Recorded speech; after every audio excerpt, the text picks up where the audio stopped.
And Jim. Happy New Year and welcome back to another Meteorology Monday.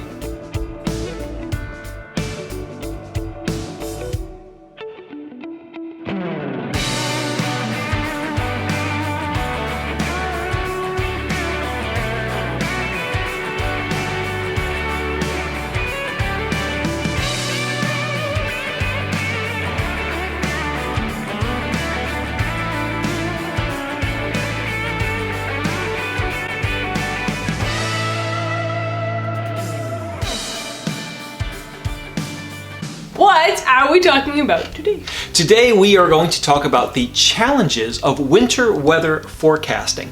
Now, it's not as easy as saying, you know, my temperature is forecast to be below 32 degrees Fahrenheit, 0 degrees Celsius, so precipitation's rolling in, it's gonna snow. Not quite. No. There's a lot of other things that forecasters need to consider before issuing the forecast. We're going to get into those details, but before we get started, if you find yourself enjoying this video, make sure that you leave a like and subscribe down below so you never miss the next Meteorology Monday. So we're not going to talk about every single detail about winter weather forecasting, but there are a few common things that forecasters look at. There's actually three of the major aspects, and that is temperature, what type of precipitation, and is there going to be wind involved. But before we dive into those details, first we got to look at how big is this storm going to be. Exactly, we got to take a look at the horizontal aspect of a storm. That's right. So number one, we could have a temperature profile and some of these other things that you can forecast, but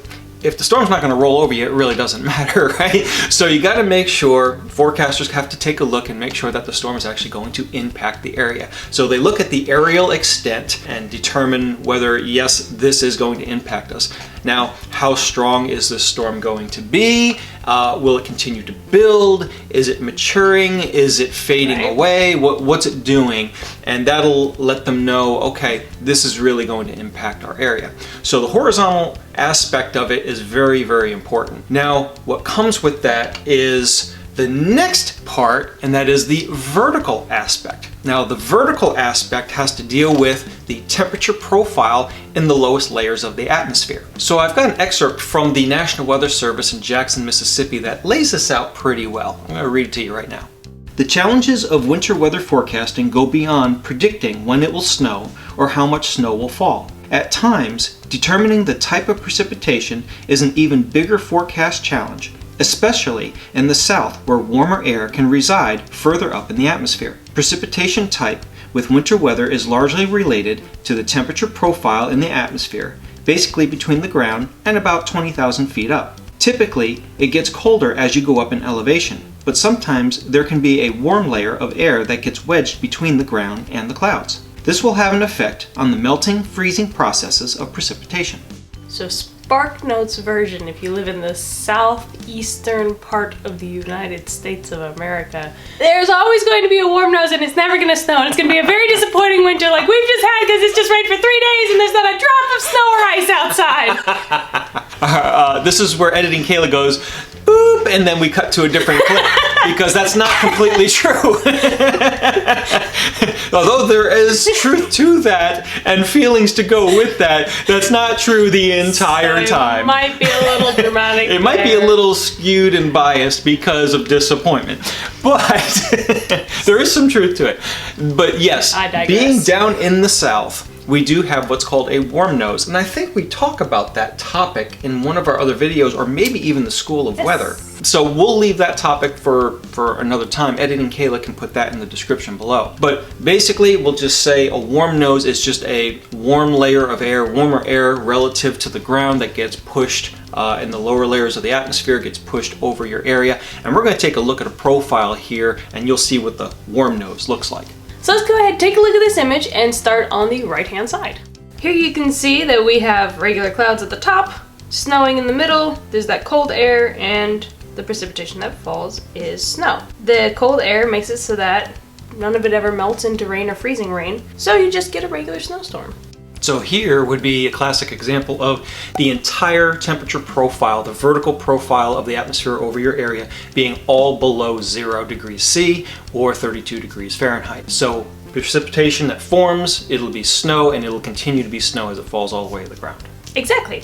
This image is kind of giving you a visual representation of what we call a skew-T diagram, which gets into a lot of thermodynamic things and more complicated science. So this is just giving a visual representation of what the temperature profile through the atmosphere looks like for any given situation to give us these precipitation types. Moving on to sleet, we can see that there is frozen precipitation that melts and it refreezes into sleet before hitting the ground.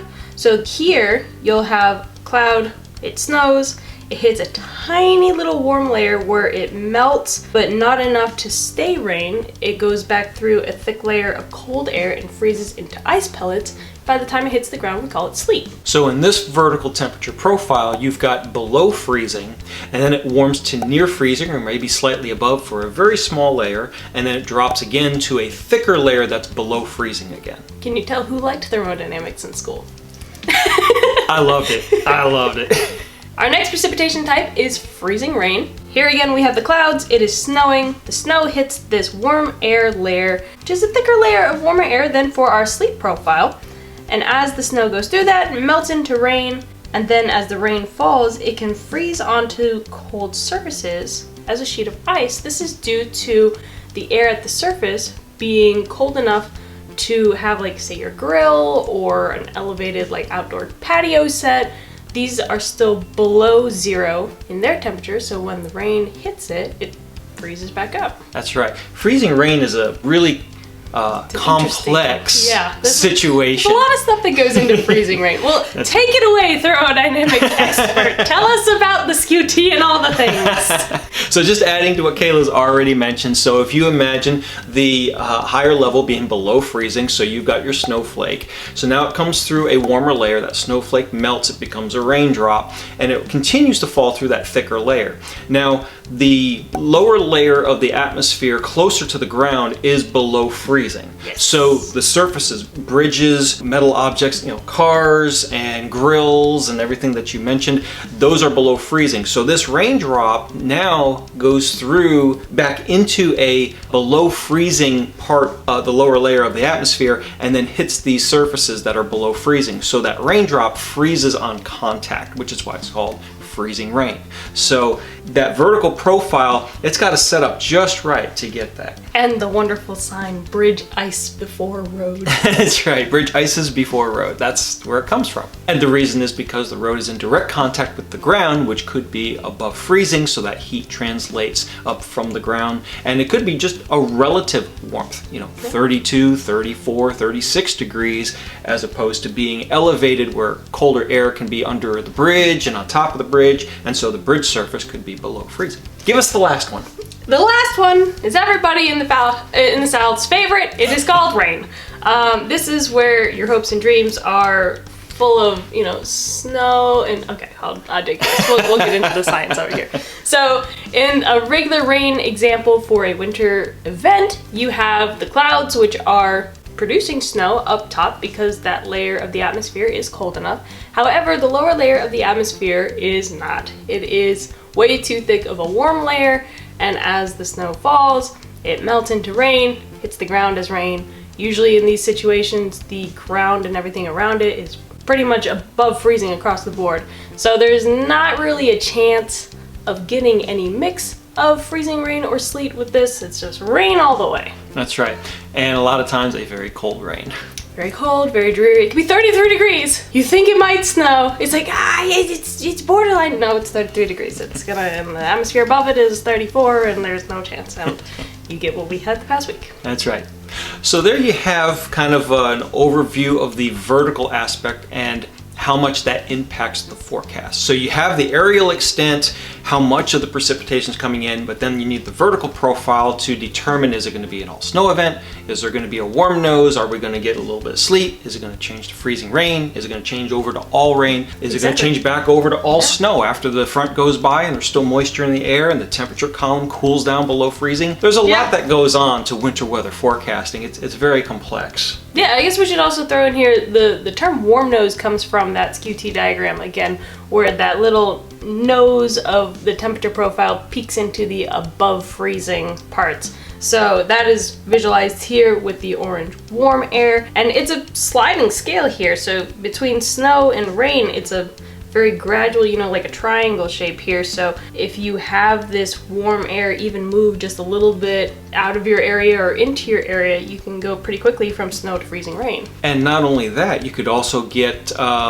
things that occur where not as much moisture gets transported in over your area, so less precipitation occurs during the event. You didn't get enough warm air that comes in at that layer, so it stays more of a sleet versus there's just a lot of factors that go in. And the models that are used, they update, you know, some of the higher resolution models are hourly, some of them are every 6 hours, some of them are every 3, but some of them are every 12. Right. Trying to nail this down is very complex. It's very complex. So a forecaster really needs to know what they're doing when it comes to winter weather forecasting, what models to use, what their biases are. Some models run warmer, which would definitely affect the profile. You need to know what you're doing when it comes to winter weather forecasting. Yeah, and thankfully NOAA's got some of the best. Not only does NOAA have some really good people, but also there are some TV stations out there that have full-blown meteorologists that have been in that area for a number of years. They know the climatology, they know the topography, they know the effects of weather coming in from certain directions, and we've got some great people here in the Charlotte area that do a great job with winter weather forecasting. So,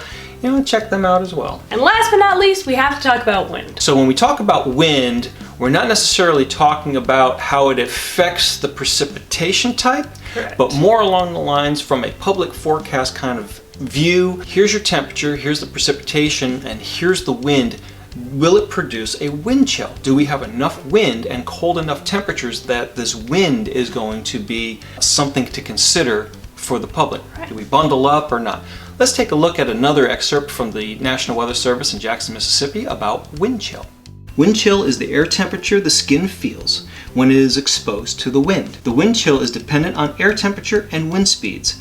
With the colder the air temperature and the higher the wind speed, the colder the wind chill. Exposure to very low wind chills will allow for frostbite to take place in a much shorter amount of time than higher wind chills. So as you can see from the chart at the very bottom, you'll see a complex equation there that uses air temperature and wind speed to calculate a wind chill temperature. If there's no wind, some of those variables go to 0, so therefore the wind chill will be the exact same as the air temperature itself. So it's 30 degrees, there's no wind, the wind chill is 30 degrees. But when technically wind chill because there's no wind. There's no wind. We still have to have a value. Exactly. There. But this equation has been derived over time and refined. Basically what they've done is they've done a lot of engineering research on the transport of heat being removed from a heat producing object. That's basically where they got it from.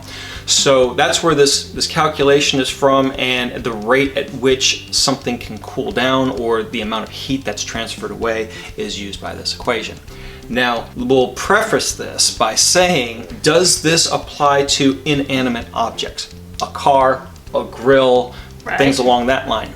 It does not. It's only for animate heat producing objects. So people, animals, you know, where skin can radiate heat and that heat can be carried away by the wind.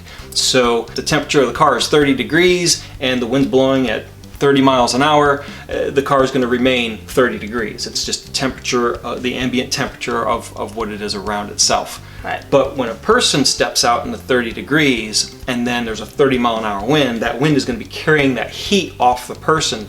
So the surface of the skin, it's going to feel like whatever the wind chill temperature is, and that's the difference. Right, and this can lead to faster cases of hypothermia or frostbite, especially if you're out in areas where the wind is blowing ridiculously and the temperature is already low. You can see from the chart there's a huge jump in temperature. So this doesn't have a direct impact on what the actual temperature or precipitation type is for the storm, but it does impact people, so it is an important aspect of a forecast for a forecaster to put together. So as we take a look at the National Weather Service's wind chill chart, again, you'll see different colors. You'll see a lighter shade of blue on the left side and then into a purple on the right side, and basically those color codings based on how long it will take for frostbite to occur. So if we take an example, let's say we'll go right in the middle. Let's take a look at a temperature of 0 degrees Fahrenheit and a wind at 15 miles per hour. So if we take a look at where those two meet, that is a wind chill temperature of minus 19 degrees Fahrenheit.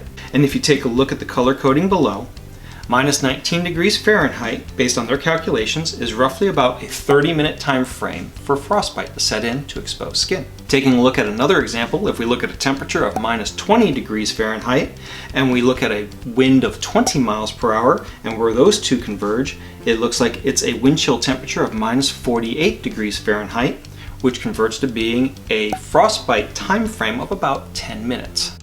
So there you have it. There's some of the complexities of winter weather forecasting. Taking a look at horizontal aspects of storms, the vertical profile, what the temperature and the precipitation type correlation is, and how wind plays a factor into the human side of the forecast as well. As always, if you want to see sources that we got our information from, they will be linked down below. Down there you will also find our school weather if you want to hear us talk about the basics of meteorology and some of the insides of severe weather. Head on over to our Teachery page and join us for some lovely courses. Absolutely. As always, again, follow us on social media, Facebook and Instagram popping up here. Subscribe to our YouTube channel so you'll never miss seeing our faces on a Monday or a Tuesday. Or whenever it gets posted. We do our best. Make sure you click that notification bell, because sometimes we don't get it pushed out onto a Monday. It might be a Tuesday, or a Wednesday, but definitely hit that notification bell so that you are notified. Until next time, I'm Kayla. And I'm Jim. Thanks for watching. And we'll see you at the next Meteorology Monday.